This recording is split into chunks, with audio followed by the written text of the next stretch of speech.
Well, after day 3 of heat indices in the 100s today, thankfully we are seeing the dangerous heat going away over the rest of the week. Heat advisories do expire tonight. Now we do stay hot and humid, but not quite as dangerously hot and humid as the last few days.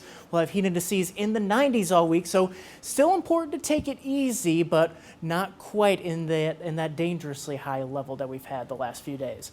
As this heat dome breaks down, though, we have to watch out for daily thunderstorm chances and at least low risks of severe weather each day with these thunderstorms. Just with all this heat and humidity built up, the atmosphere has a lot of energy, and that's what we see tonight, especially for areas northwest of Rockford. You see that level 2 out of 5 risk, mainly for areas north of Freeport to Durand to Beloit, that we watch out for the main risk of some locally strong winds.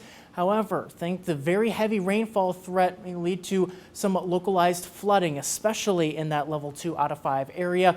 These storms will be on a weakening trend the farther south and east they go, later on into the night we get. So as we look here on Future Track, all that thunderstorm activity is off to our north and west, but we'll see it slowly making its way towards our area, but still in that level 2 out of 5 risk area, mainly at about 9 o'clock or so. Once we head later, and as these storms move further off to the south and east, you see that weakening trend getting underway. Still some pretty heavy rain, still plenty of lightning potentially with this, and maybe some gusty winds, not quite damaging though, as these storms move on through the area. But still could have some noisy weather here at the start of the night, mainly to the north of I-88 though. Those rain chances go down significantly though, the farther south you go from I-88, and then overnight we see those showers tapering off, mostly dry, and Future Track trying to bring a few sprinkles here to the morning hours tomorrow, though I do think we do stay dry, though we do see a mostly cloudy day tomorrow. That's a big change from the last few days though.